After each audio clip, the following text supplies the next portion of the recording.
So, I mean, I don't really know what else we should say. I mean, a lot of what's kind of funny about our departure has to do with sort of our own like personal dynamics of like Ben, like I don't know, like Ben, Obsessing about. yeah. I bought this GPS device for the trip. Like really obsessing about the periphery and ignoring the core is usually what I like from my perspective what Ben tends to do. Like he would sort of wait to figure out like the most important or most necessary things until the last minute and spend like tons of time figuring out things on the edges that were good but didn't really address like the core needs. Cores and like planning out where we would be each day and sort of like our whole timeline. Yeah, or packing. Yeah, I worked on that. I mean, but it's true. I mean, I had all these like sort of extra ideas that I wanted to implement. You know, one being the GPS. It took me forever. You know, I downloaded all these maps and routes, you know, into the GPS so that it actually would act like the car navigation kind of GPS system, you know, where it would beep at us. Turn here. Yeah, and tell us to turn. So I actually ended up staying up like 2 or 3 nights in a row before the bike trip was supposed to start without sleeping, just like sitting in front of the computer trying to make this work. And I did like pretty much make it work, but it was ridiculous, you know. I mean, It was really cool to have on the trip and really nice helpful. and saved us a lot of times. And, Yeah, I mean, I was someone who from the get-go was skeptical of the GPS, and by midway through the trip, as much of a pain as it was for Ben to stop every 5 minutes and Google at the GPS, it like, I don't think that's the right verb. Look at it. That's interesting how that we can no longer use that term that way. Right. Like you used it a lot before. Yeah, like, before Google. Yeah, like to look at. Yeah, like your Google, your. Isn't that Oogle? Oogle, that's the word. Yeah. Yeah. Anyway. Yeah. So, when I left on this trip, I had been dating my sweetheart Tracy. Gosh, for like a year and a half, I guess, and she drove me to Asheville. She was driving me up, and she was getting really frustrated because it was taking me so long to pack. Right. And I think like we left, like it ended up taking me about 6 hours longer than what I thought.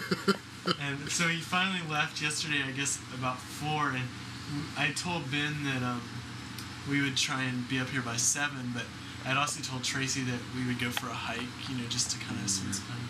And so we finished our hike about 9 o'clock, and I got here and your party was going on, you know, full throws. There was like a hip hop band playing. Yeah. And I went up to Ben and he was like, "Oh yeah, I was wondering when you were gonna show up. I was gonna call you, but I got stuck on the phone."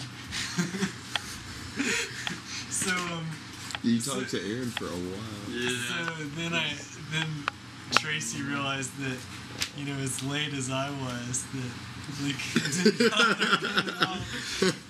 Come to find out that he still hadn't finished programming the GPS. Because I was doing that during the party. Like, I was like not taking part in the party, just sitting in front of the computer. So Tracy came to the graduation party. We camped out across the street from Ben's house, and in the morning, I woke up Ben. I went to wake up Ben early. He was still logging the GPS points or something absolutely ridiculous. And then like Tracy and I said goodbye. It was a tearful goodbye for her, and she went for a hike. And Ben and I packed up his car and. Okay. I'm I don't even know where that's emailing at. these folks to tell them that I'm bailing on something I said I would do. Hey, you know that thing? Kinda not gonna get around to it today or till August 1st. September 1st for me. Oh, that's right. You're gonna stay out in Utah, right?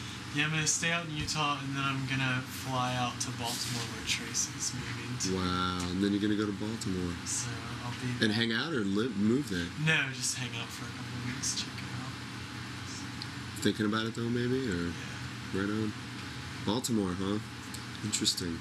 It's in my 7 possible choices, I guess.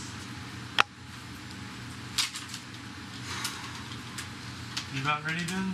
I need to burn another CD in there. You should explain what these CDs are for. These are MP3 CDs of books on tape that I checked out from the library, and I spent probably the same amount of time that I did on the GPS on this, copying these things. So this is still your books on tape. How many more CDs do you have, Ben? You've been doing that one for a while. Well, I'm burning the discs now, so I finished copying them. I got there all you of burned them. it all to MP3 disc. Yeah. Okay, So I it's thought. gonna be like 22 books on like 4 discs or something. Wow, you're gonna get. Pretty smart, eh? Yeah, you're gonna get your summer reading list done. That's right. Classic, Ben. Classic.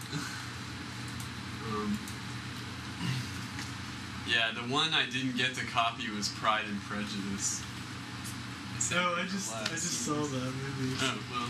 I'll just tell you about it. So, and then the guy, he's like, man, hang on until we get it downhill. Yeah. Wait, you're going too fast. Yeah. Yeah. It's really good that we won't be able to talk to each other that much. And I had this idea that I would listen to these while we were riding, boring places like Kansas, and I think I listened to one story. One and a half, One and a half, yeah. And but the music was really nice. And it was funny, you were pretty like anti, Well, I think it was interesting because Ben had the person who's cutting his hair is his girlfriend Pearl, and her mom had biked across the country. So like Ben sort of had some information about what would be helpful, some of which you disregarded, and some of which like puncture resistant tires. Right, which I wished I hadn't. And some of which he didn't. Or like low gearing, Right. like 3 chain rings. Whereas like, so I guess we both drew on like a sort of separate battery of knowledge to decide what was important. So like, Right. so Pearl's mom really did say, man, it was really nice to have music. Right. And like I more drew upon like, sort of longer wilderness experiences I had and like doing the environmental field program twice in the country, and just sort of where I don't know, like much sort of more what became important to me was like trimming down what I had to like sort of the most basic or whatever. Right. So yeah, Jonathan, as a result of this, like Jonathan ended up bringing like a lot of the sort of essential survival tools, like things to prepare food and hold food and water and first aid. We both had a first aid kit, but Yeah, you had a good first aid kit. yeah, we used it. And I had all this sort of like ridiculous heavy electronic stuff. But it was definitely, when we ran into another biker, almost always the first thing they said was, "Oh man, is that a GPS on your bike?" Right. Yeah. Yeah. Right.